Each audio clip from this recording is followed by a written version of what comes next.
Viewers দেখেন, আমি এই চাচির সাথে কথা বলতেছিলাম, উনি শামুক কুড়ানোর জন্য আসছে।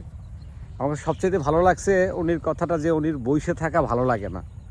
একটা জিনিস দেখেন, মানুষ একটা কথা আছে, আলসেমির সবচেয়ে বড় লক্ষণ মানে আপনি যখনই কাজকর্ম করবেন না, যখন বসে থাকবেন তখনই আপনাকে অসুস্থতা পাবে। এর জ্বলন্ত উদাহরণ হচ্ছে এই আন্টি। দেখেন, এই চাচি নিজে শামুক কুড়ানোর জন্য এই যে এ নিয়ে আসছে, আপনার কি বলে, খুচুন নিয়ে আসছে শামুক কুড়ানোর জন্য হাসিতে। কিন্তু উনি কিন্তু এই কাজটা নিজে না করে, উনি সন্তানদের বা নাতকুনদের বললেও কিন্তু করে দিত, কিন্তু সে নিজে সুস্থ থাকার জন্য সেই কার্যক্রমটি করছে। তাই আমরা চাইলে আমাদের যদি নিজেদের সুস্থতার জন্য হলেও আমাদের বেশি বেশি কাজ করা উচিত। দেখেন, আমি জানি না আল্লাহ আমাকে এতদূর বাঁচায় রাখবে কিনা, কিন্তু এরকম বয়সে আমি এরকম হাঁটতে পারবো কিনা সেই জায়গাটা কিন্তু আমি চিন্তা করি সবসময়। সো আপনারা সবাই সবসময় নিজের কর্মব্যস্ততার মধ্যে থাকেন। ঠিক আছে চাচি?